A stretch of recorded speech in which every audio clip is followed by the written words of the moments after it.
Shalom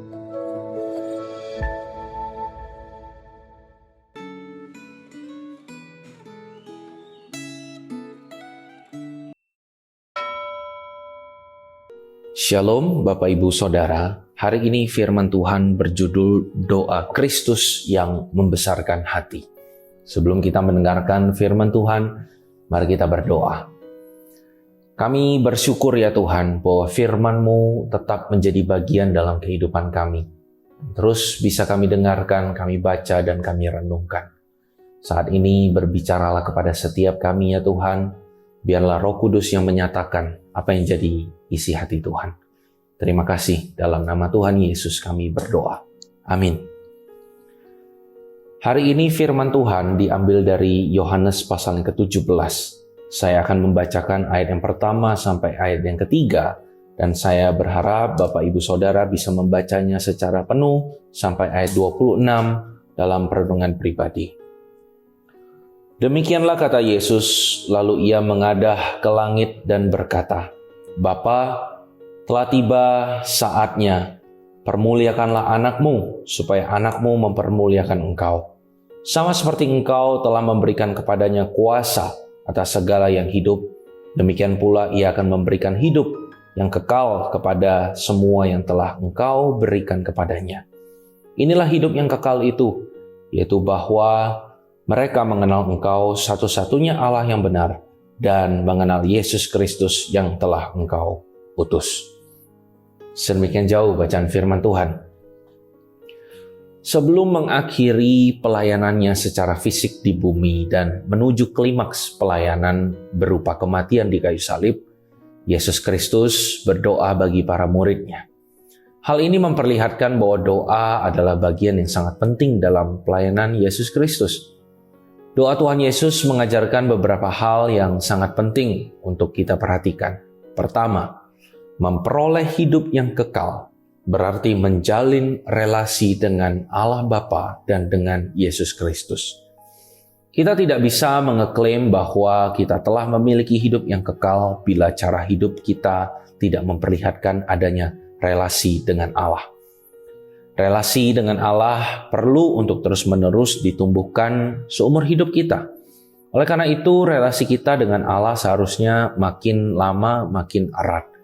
Bila relasi kita dengan Allah menjadi tawar, berarti relasi itu harus segera diperbaiki. Kedua, cara memuliakan Allah adalah dengan menyelesaikan pekerjaan yang Allah berikan kepada kita. Kita tidak bisa mengeklaim bahwa hidup kita memuliakan Allah bila kita tidak mengaitkan cara kita menjalani hidup dengan tujuan Allah atas hidup kita. Tujuan Allah atas hidup kita ini bisa kita temukan terutama melalui pembacaan dan perenungan firman Tuhan. Salah satu cara melaksanakan pekerjaan Allah adalah dengan antara lain menyampaikan firman Tuhan atau kehendak Allah kepada orang lain. Ketiga, Kristus bukan hanya mendoakan para murid yang langsung bersama-sama dengan Dia saat Dia hadir di bumi secara fisik. Tetapi Dia juga mendoakan orang-orang yang menjadi percaya karena pemberitaan Injil.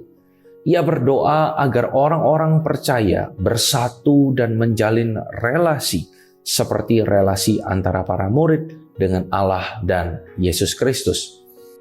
Oleh karena itu, walaupun orang-orang percaya pada masa kini perlu bergabung dengan gereja lokal yang beraneka ragam, persatuan yang melintasi sekat gedung gereja harus tetap dijalin, sehingga persatuan umat Kristiani bisa menjadi kesaksian bagi dunia ini.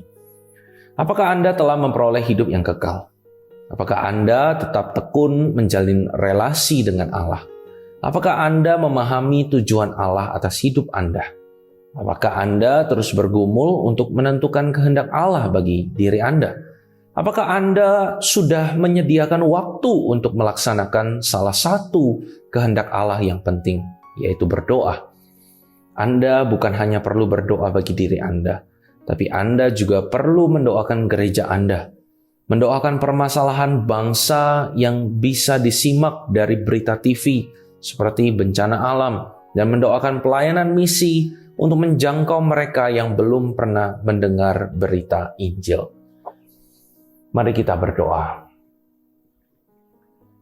Tuhan, seperti teladan yang Engkau telah berikan, dicatat di dalam kitab suci, bahwa Engkau pun mendoakan setiap kami, para murid-Mu, orang-orang yang percaya di dalam pemberitaan Injil itu.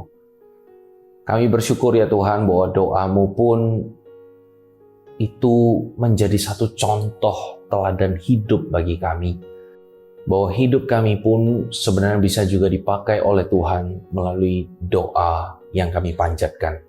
Mungkin kami tidak pandai untuk melayani di depan mimbar.